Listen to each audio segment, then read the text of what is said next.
Hello, I'm Chris Lisserman, and welcome to this Bloomberg podcast. I'm joined by special guests from the world of Bloomberg to share real stories from this global leader in business and financial information. In every episode, we focus on a different aspect of Bloomberg's work and culture. And in this episode, we're talking about meaningful work that drives real value. I'm delighted to be joined once again by two special guests. From Enterprise Relationship Management, we've got Lotte Hurkmans, and Financial Product Analyst and Apprentice, Xavier Ralph. Welcome to the show, both of you. Thank you. Thanks for having us. Cheers. It's a pleasure. I'm really looking forward to this one, talking about what makes your work meaningful. On the podcast, we always start with the same question, which is, why did you say yes to Bloomberg? Do you want to go first? I will go first. I think there's a lot of reasons. I actually joined Bloomberg straight out of uni, and I was interviewing at a few different companies. And as soon as I walked into the Bloomberg office and I started in New York, I was just absolutely shocked by the scale of the company. I'd never seen an office like that before. I think that first impression for me was huge.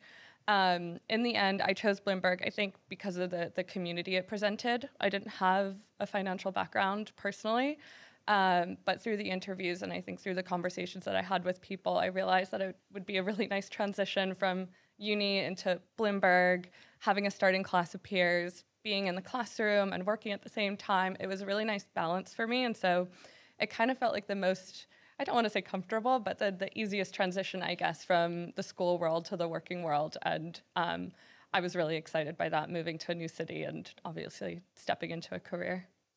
Xavier, why did you say yes to Bloomberg? Good question. So I joined the company during COVID. So a lot of my applications and interviews were done online. So unlike Lotte, I couldn't go into the office and see how cool it really was in person. But I did get to see through Zoom cameras and everything and speaking to the senior stakeholders how great it was. And one of which, one of the factors was the office. The office looked amazing. I think also the thing is during my applications and when I first started, I met loads of like-minded people as well. And I think that's the big worry for anyone starting a new job is, do you get along with your colleagues and are you going to be able to work well with them? And for me, it was an instant apparent thing that I was going to be able to flourish here. And then also just doing the research on the company, you find out that there's so many great things, the philanthropies, the different departments they have, they span across news, finance. So it's just really something that I thought I would, do well in, and so far so good. So yeah. Fantastic. And you got that early sense that you were going to learn a lot from the get-go. Mm-hmm. And you got a sense of that, the scale and the excitement of working for such a large organization. Was it early on that you got a sense for how meaningful the work might be? I think Bloomberg does a really good job also of showcasing how meaningful the work is that you do. I mean, there's so many aspects to Bloomberg, but Bloomberg philanthropy is such a big core part of our business, and I think it flows through a lot of things that we do. And I think for me, knowing that part of the profit goes to philanthropy, that we're doing a lot for the community, that while you're working with clients all the time and you might not see the true impact of like the good that the company is doing, that in the background all the effort that you make goes to really good initiatives. I think for me that was really huge, to know that you might be having an average day at work, but at the same time there's still the company itself's doing really, really cool things. And Lotte, you're working directly with the clients. Tell me a little bit more about what exactly you do here. Yeah, so I work in sales. I look after just a handful of a few of our tier one buy-side accounts. So my day-to-day is client-facing all day long. I'm really here to make sure that our clients get the best of our services, that we're well aligned across the board from Bloomberg stakeholders to their stakeholders, and obviously that the products that we offer are aligned with where our clients are going and we're positioning those where they can benefit from them. Fantastic. And Xavier, what was the journey into Bloomberg like for you? Yeah, I think, it's very kind of 0 to 100 very quickly because, I grew up in a small town called Hastings, so it's on the coast of the UK, and it's quite quiet. So so going from there to moving to London to working in a corporate environment was very quick. And I was only 18 at the time. So, you go from going to college with your mates to working and, but Bloomberg's a very flat hierarchical structure. So you go from literally hanging out with your mates to sitting next to one of the most senior people in the company, which is ridiculous. You might be on a desk next to the founder. I mean, yeah, exactly. That's like, I mean, a lot of people in sales who are on the 6th floor, they'll be there, or philanthropies. But it's a pretty crazy thing to be involved with. And I think for me, I found it was very, very almost surprising how much responsibility they give you quite soon on. And especially, you know, as an apprentice, they get you to face clients very quickly, call clients, help them with, you know, pretty interesting topics as well. You know, a lot of the time there's that kind of stigma that apprentices are doing, you know, all the boring, annoying work. But for me, I'm doing exactly the same job as everyone else I work with, which sometimes even more responsibility because of the time, you know, the amount of time I've been here for.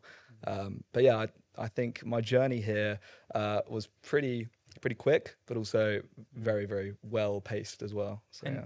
Can you give me an example of what kind of responsibility you might be given day one, week one? Yeah. What kind of thing are we talking about? Yeah. So, I mean, day one, you're training. And the reason why they give you responsibility quite quickly is because the training's very intense and very good. So like the reason why people go to Bloomberg is to learn like market knowledge, right? And you learn amazing market knowledge. Once you come out of training, you know, straight away you're expected to be able to call clients and, you know, talk to them about the products that we offer. And that might be, to start with, at quite a high level. You know, we offer, loads of different products. I'm sure we'll get into that a bit later. But and then, you know, as you further your specialism, you might specialize in specific asset classes or specific products, and then you're expected to be able to talk about those to clients at quite an in-depth level as well. And then, you know, as you go on, then you visit clients in person. You might have opportunities for travel, and then you get to work with sales, for example, like Lotte. And it can be, you know, it's really stimulating and you know, very interesting as well. So yeah. And maybe I want to add to that because I think that's a really good point, is especially joining analytics. My experience was I did not know anything about financial markets, and I was very curious. And that's kind of when I was interviewing. Maybe that's how I got the job. I don't know. But going through the courses, I think stepping into it felt a little bit daunting because I assumed that I was stepping in with finance majors and people that studied economics. Yeah. And I thought I was going to be a journalist. And so I had a very different experience. And I think a year into being at Bloomberg, I was on the other side where I was actually teaching a fixed income class to the new starters. And I was explaining to them what fixed income was. And I think I think it showcases how good that training is. And it doesn't really matter where you're starting from, as long as you bring that motivation and that interest, you could very quickly catch up to everybody else and be just as successful. And I think that for me from the start was really nerve-wracking, but Bloomberg quickly proved themselves that the training can get you there. And maybe something that's unique to Bloomberg in that the pace of that learning curve and the pace of getting you into providing real value to the client. Yeah, definitely. It's strange when you think about it, because looking back, you're like, wow, that was, you know, very quick. How much you learn, but then also somehow they make it feel like it's completely normal. But it's just the quality of teaching and the quality of the training materials they give you is really, really good. So I think that's probably a really, really high contributing factor towards it. So yeah. And I'm thinking, Lotte, that probably gives a competitive advantage for your clients, that they are not just benefiting from senior people at Bloomberg, but they're benefiting from everyone at Bloomberg. Definitely, yeah. And I mean, we have a lot of clients and there's a lot of questions on the software. Everybody has different ways that they use the Bloomberg terminal. And so the team that you have from the sales perspective is usually me in a relationship manager role, and then an account manager that takes care of the day-to-day terminal questions. But obviously we'd still just be a team of 2 people looking after a large number of clients. And so having the analytics team to support where people can come in 24/7 globally with questions is really, really nice. And I think having people with that level of experience is amazing, because it just makes sure that no matter who you're talking to at Bloomberg, you're having a good experience and your questions are getting answered. And what does a typical day look like for you? Start me off with what you're having for breakfast. Yeah. And then what from there? Oh, God. Well, I mean, we're very, very lucky to have a pantry in the office. And for those of you who don't know what a pantry is, it's basically, well, it's not the cupboard in your house, but it's a huge room with basically loads of snacks and coffee and just loads of goodies, basically. And no matter what office you're in the world, there's always snacks, something. I'm hearing. And local snacks too, which is cool. Exactly. So what I'll normally do is I'll get into the office, grab a coffee, maybe some porridge as well, and sit at my desk. If I get in early, then I'll read the news for a bit and just make sure I'm up to date.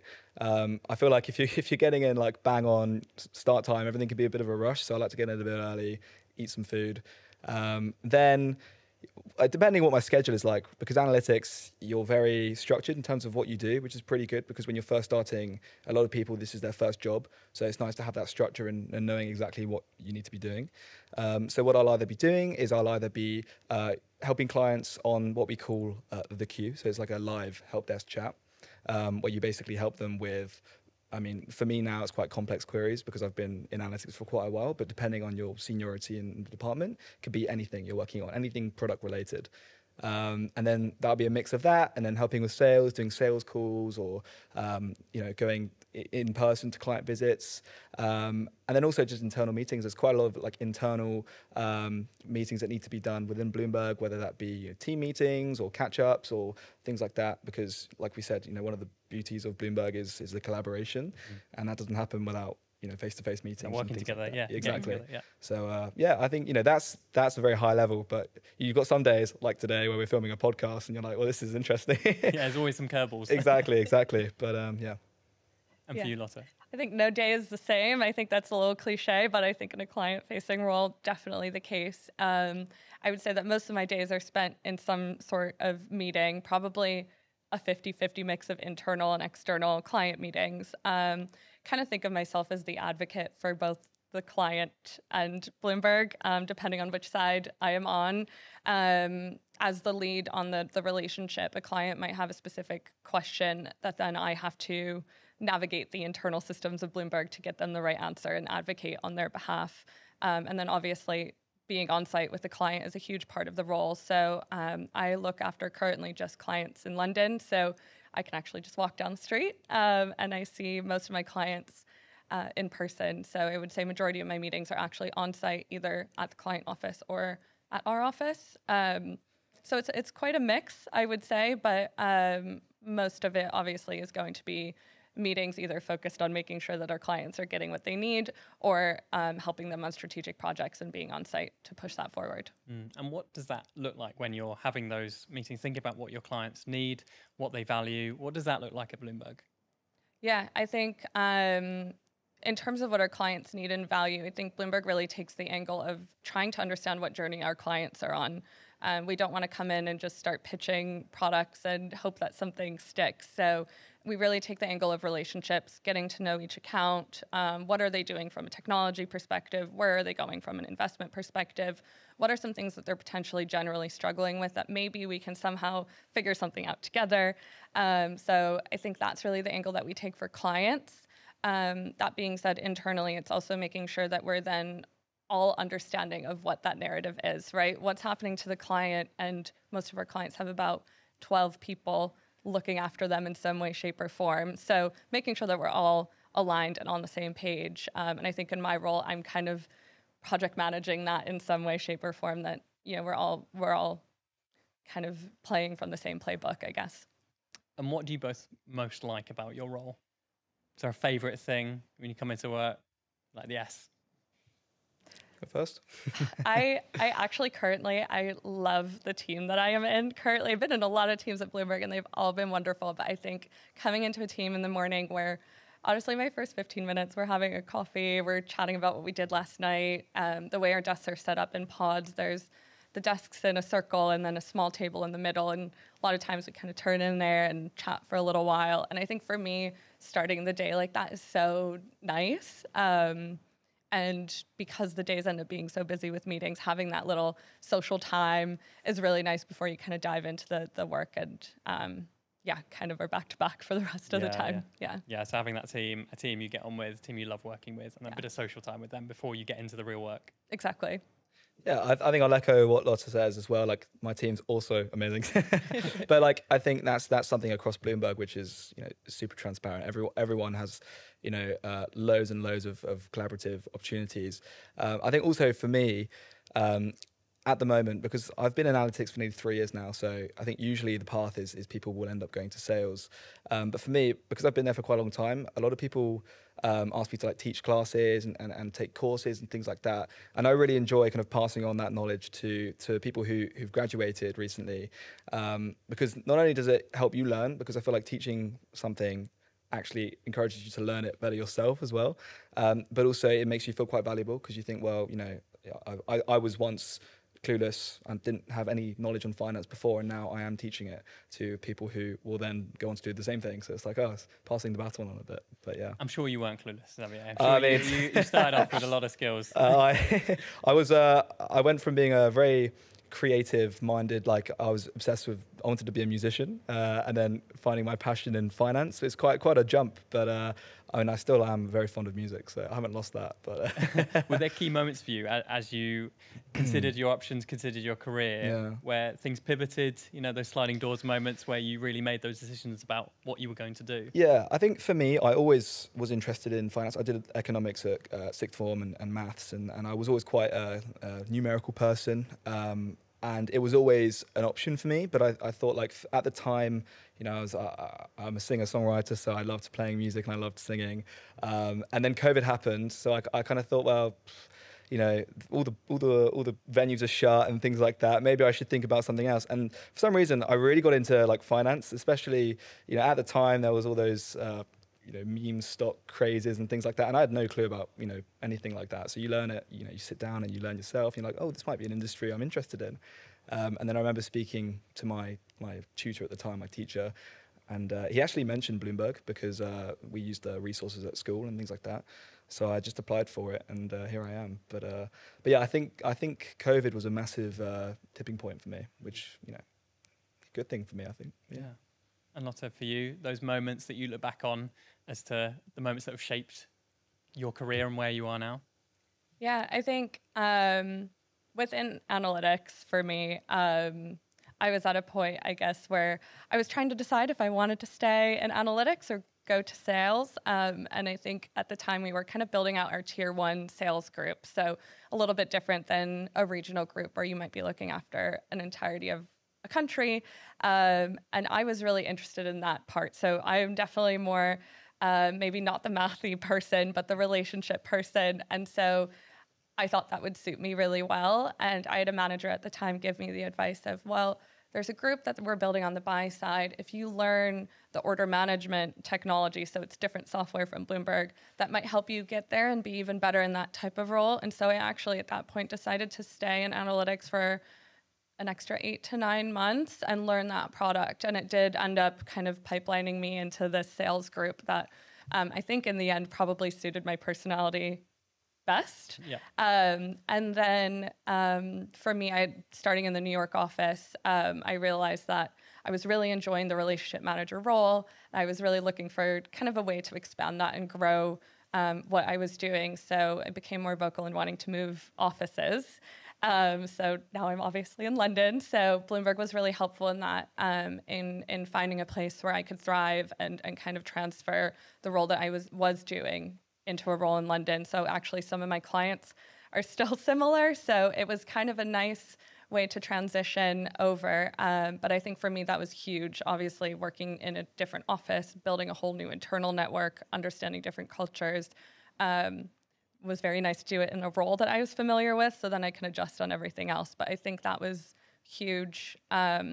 And I think going back to the day-to-day as well, there's obviously your daily work, but Bloomberg's really good at giving people opportunities to grow outside of that. So doing like advocate programs where maybe you're the advocate for a specific product or something that we're doing in the business.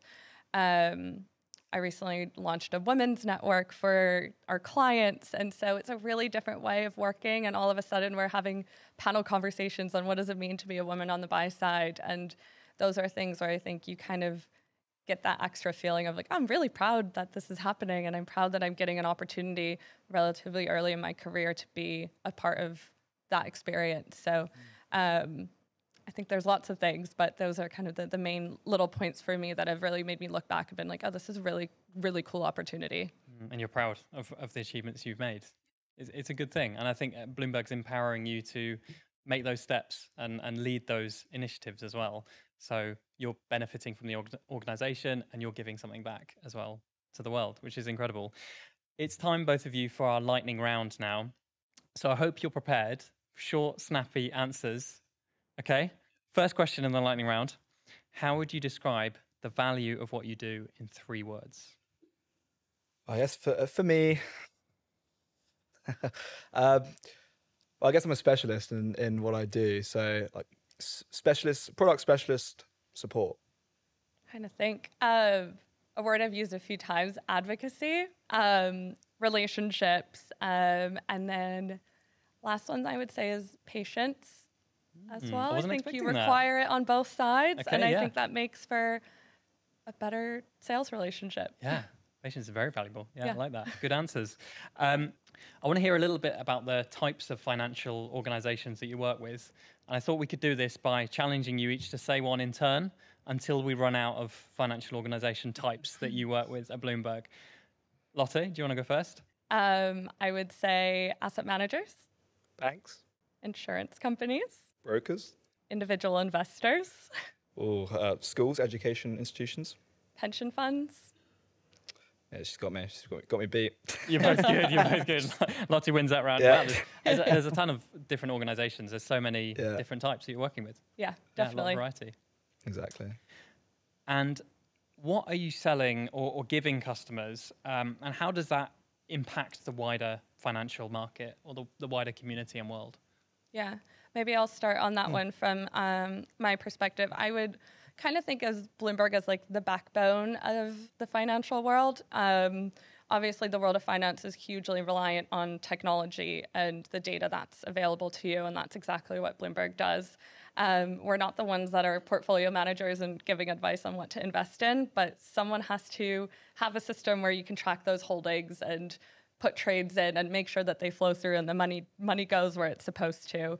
And that technology is what we're doing. So while we're not doing the actual money management, we're kind of the ones that are facilitating the access to the data, the ability to trade somewhere, and the ability for everybody to communicate. And I think that's a really big one that you might not realize about Bloomberg, but basically all the financial markets communicates over Bloomberg. So without that, we would lose a whole lot of efficiency and trade communication. I think also a big part of it is the customer service that we offer. So obviously, they buy the product, but along with the product, they get platinum customer service, which is my role, and they get market specialists who've been trained from when they've joined to when they end up going to sales or wherever they end up going, and it's like whatever question a client has on Bloomberg or whatever product they're using, they get 24/7 support on that. So I think not only do they get the market leading technology, but they also get market leading knowledge as well through us. So I think that's probably what I can offer. Yeah, and there's a lot of care as well that goes into it from you as Bloomberg employees. Exactly. And I think there's a really great network internally at Bloomberg where like if there is a client who needs something very specific and sales need to find someone who can answer that question, there's that kind of scope and analytics, or we have a market specialist group of ex-market employees and things like that who know a lot. So it's very, very easy and also very efficient to find what you're looking for in this company, which is such a great thing. Fantastic. You've done both very well with the lightning round. You've passed the lightning round. Oh, fantastic. Your answers could be a little longer now. That's fine. I want to talk a little bit about the path you've been on and how you've found working with clients. How has your career grown from client interactions? Are there things you're learning in those interactions, and is that shaping the work that you're doing internally? I think for me, I joined with a bit of a like imposter syndrome because I was so young, and I feel like when I first started speaking to clients, I always assumed this client knows so much more than me. I'm just here to show them the little things that they want, that they've specifically asked me. But I feel like now I've been at the company for so long and I know the product inside out, I can begin to spot things that the client might not have necessarily asked me for, but I can see, well, they definitely should be doing this, or they would benefit super heavily from doing this. So I've been able to now start offering solutions to clients which they might have not needed in the first place, but wanted but needed. So I feel like it's the confidence thing. You end up being able to talk very passionately about a topic which you've specialized in, which maybe a lot of the time you've got a new hire client. They've just gone out of uni and they've joined the firm they're at and they need a very, very basic training in something. And then sometimes you've got a client who's been at the firm for 10, 15 years. And it's, you're working with both ends of the spectrum. So you become accustomed to dealing with the different types of clients like that. But yeah. I think that our clients are actually probably the biggest teachers for me. each client that I've worked with obviously is very different, and they might be in the same industry, but technology-wise, they're looking at a completely different strategy. And I think we're really lucky to have access to our clients, and a lot of our clients allow us to kind of see behind the curtains and look at what they're doing. And so that access is really, really interesting. From my seat, we have a lot of conversations about like technology stack. What are you doing? How does this data feed here? And why is that happening? And this might seem inefficient. Maybe we can help you there. So I think the ability to talk at that level, if I had tried that years ago before I started at Bloomberg, I don't think I would have ever believed I could have those conversations. But I think the client's patience and also sitting down and being willing to show us those things, and for us to be able to learn and come back as a strategic partner, I think is really, really insightful. So I think from my client's perspective, I've done a whole lot of learning about what's happening in the world of finance and how it actually operates. And it's very intricate and all the pieces that fit together. So definitely a learning experience still. But from our clients' openness, I think it's been incredible what you're able to see. And are there particular skills as well that Bloomberg are able to use to provide value for the clients? Skill-wise, I think it's really our understanding of our offering, right? So starting in analytics, the goal is really that we end up in sales knowing the software like the back of our hand. And I think that's hugely important when you go and be client-facing. You've basically seen every corner of the system, and maybe you don't remember where something was, but you've done it before and you know it's there. And so that for clients is really, really helpful, I think. And our ability to put people client-facing early on in their career, I think just gives you the understanding of what good customer service is, and you just continue that into your sales career. So you get a lot of people that are comfortable in front of clients and know what a good experience is, of the basics of when I say I'm going to follow up, I probably should. And I think that's really like those basic practices are really taught early on. And I think at the end of the day, that's what makes the experience with Bloomberg so strong. So the strength actually comes from just doing the basics really well, rather than the extras and the difficult things and the things people maybe don't think of. It's doing the basics well is the core strength. Yeah. I would say all the difficult stuff comes with experience, but if you can't do the basics, then how are you ever going to get value and have people respect the work that you do? So yeah, I think that's really where the strength comes from. And what kind of support do you get in your roles to do the jobs that you do and extend that value to the client? Yeah, I think, I mean, to echo what I said previously, the training is super intense, but it's very, I mean, depending on what your role is or what path you want to follow, there's, again, a great training opportunities for everything. For me specifically, when I joined, I went through 2 months of like the product training, and then you get a bit of exposure to the clients and at a very high level, and then you specialized in an asset class. So I did fixed income and portfolio software management. And essentially, again, you go through quite intense but very, very valuable training for those specifically. And then once you finish that, like kind of what Lotte said, you learn from the client. So, you know, when you start, you're very, very uneasy about, oh no, I'm going to have to start teaching or answering questions on fixed income. I don't know what a bond is or whatever, right? And then, you know, after you've had various interactions with a client and you know what they want, or you know what regularly they want, then it's easier to help, and you almost start upskilling yourself as well, because you want to be able to offer the best service, and you want to be able to keep up with your peers and things like that. So I found myself quite often thinking, oh, I don't know what that is, you know, I'm going to look into it myself.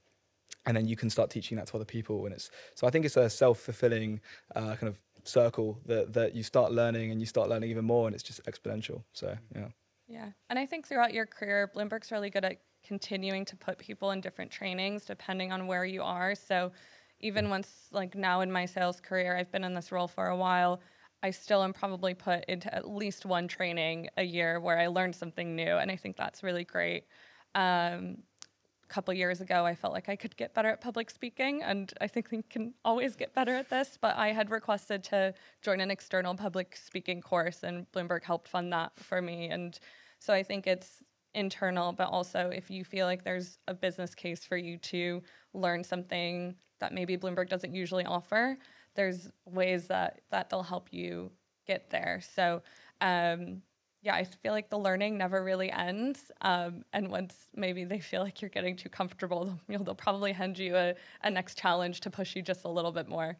And there's a huge amount of value that Bloomberg is bringing to clients. I'm interested if there's a way that someone wants to go above and beyond. Are you backed to be able to do that with a client, or is that a challenge? Does that have to be negotiated? How does that kind of thing play out?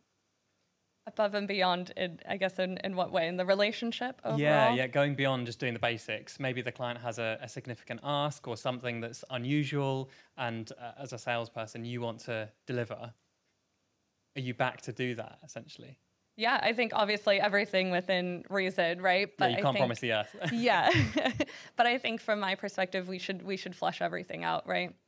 Some clients might be really early on doing something really interesting that we haven't even thought of before, and they need support.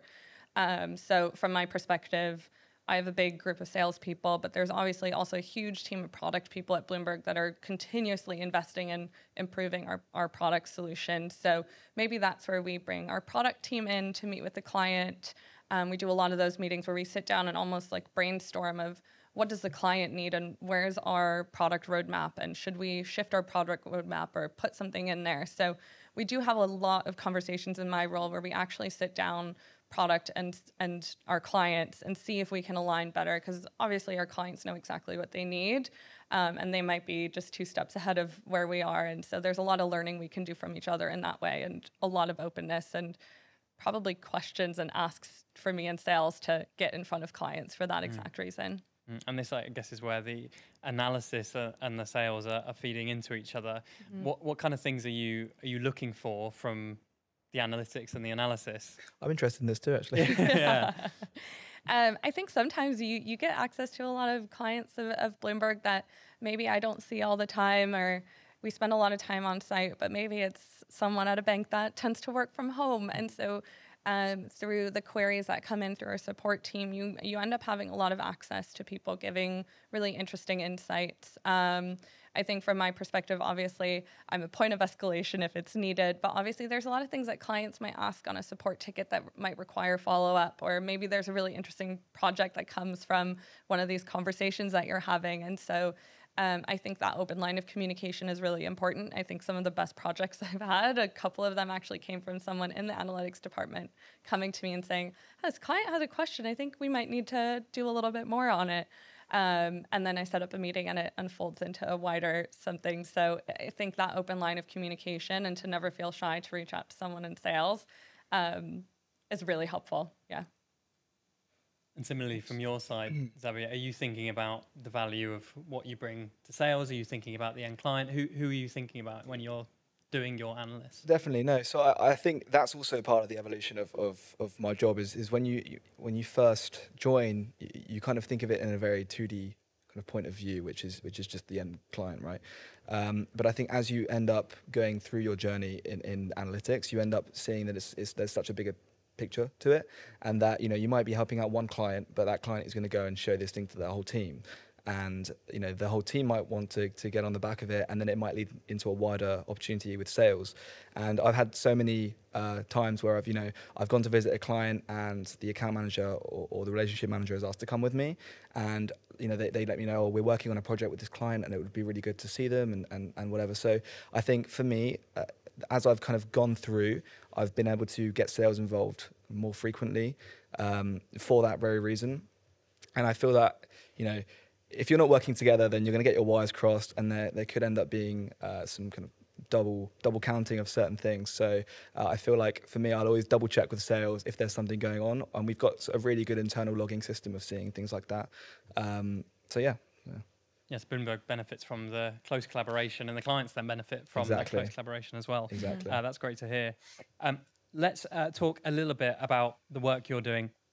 And the question I want to come to next, what are some of the memorable moments in your career so far when you felt like you had the most impact on a client or on an outcome? For me, so I actually got to travel to Dublin a few months ago, which is really, really cool, because never did I think that I'd be able to travel with work. And, it's really nice because I'm very used to London clients and I'm very used to, the type of clients we have in London. But Dublin is very buy-side orientated. And because I've moved to a buy-side team, I could really start to show them what I've learned. And it's you almost feel like a duty to impress whoever you're with, especially if they're in sales, because, they've brought you out there as a product expert. And there's like quite a notable thing I remember where I showed a whole desk a new feature that we had in terms of portfolio management functionality, and they loved it. And the account manager was like, "Oh, I didn't know that was a thing. Like, I should bring you more often." So it makes you feel like you are there for a reason and you are adding value, and also gives way for further opportunities in the future as well. So I hope to be out there soon again. Yeah, I hope you get another trip. Exactly. Trying to think from my side, I think some of the things that feel most impactful is some of our clients obviously go through these huge technology transformations, and they're really kind of daunting projects from the client side. And for us, obviously really big opportunities that we want to approach from the right perspective. So I think earlier on in my career, I had an opportunity to join a client. Basically what we did was we together worked on mapping out their full current state technology. And it was a multi-week project where we sat down and we, at the end, had this huge diagram that we printed off, and we could roll it out on a table and basically show exactly where all their systems were and how they connected. And we ended up basically just circling different areas of improvement and working together on being like, well, if we do this and we put the system here, all the other things will streamline. And so I think that approach with the client and having that type of project for me felt like the right way to approach it, for like very consultative. And that was a really nice way to sit down and work together on a project and an end goal with a client. And you mentioned the patience earlier that you feel brings value to the clients. Are there other things that you personally feel like a bit of your superpowers that you're bringing to Bloomberg and therefore to the world? Oh, superpowers. I think like thirst for knowledge. I feel like to an extent, everyone at this company has to want to know things and has to want to learn. And I feel like the more that you want to learn, the better service you're going to be able to provide. And I think for me, as soon as I joined, I just wanted to learn everything. Maybe at some points it was a bit of a liability because I would just ask people too many questions and then I'm getting annoyed. No, but I think the more you want to know and the more you end up learning, you can then deliver that onto a client as a kind of a second source of knowledge. So I think that's probably, I'd say my superpower is just my obsession with learning. So yeah. I feel like for me, I'm a very passionate person on like what I'm working on. So I think for me, and in a client-facing role, like I have my couple clients, I feel very passionate about them. I feel like they're like, I have to advocate for them. And so I think internally at Bloomberg, I don't feel shy to kind of raise issue or share opinions. And I think that's been something that obviously we can give back in a sales role. I think Bloomberg also is very welcoming of opinions. So it doesn't really matter what type of room you're in or if it's with your manager. I think I've been very vocal and passionate about, well, I think this is the right way to go about it, or I have an opinion about how this project's being managed, and all in a constructive way. But I think like my passion for what I feel is right shows through. The other thing is I think I just have passion for like people feeling heard within work. I do some mentorship with people that are new in the sales department, so making sure that they feel comfortable, they find their place in the teams. And then obviously with the Women's Network, being a woman in, I guess, fintech, but working with a lot of women in finance and seeing what that feels like, I think I just feel very passionate about the topic and bringing people together. So I guess, long story short, you bring a lot of passion to different things and really want to dive in deep on those projects and be very vocal. Tell me more about the women in buy-side work that you do, because that must bring a lot of purpose and meaning to your work. So there's multiple chapters globally, and we launched the Europe network just last month. And so we brought together a room of like well over 150 women working on the buy side and a panel of leaders, and had a really open and honest discussion. And I think in those moments, you just feel so inspired to hear people that you look up to be really honest about the struggles that they've had or things that need improvement.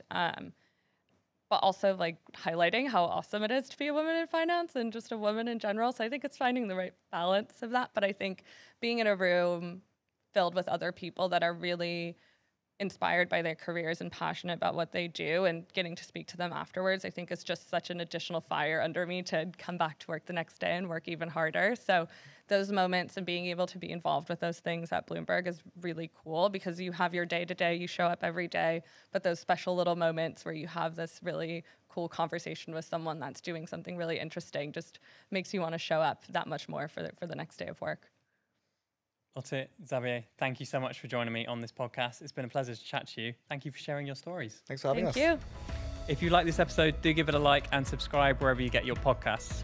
In the description below, you'll find more information about the podcast and about our guests. If you want more from this podcast, you can check out the rest of the series for more fantastic guests. But from me, Chris Lissaman, and my guests today, Lotte and Xavier, thank you. See you next time.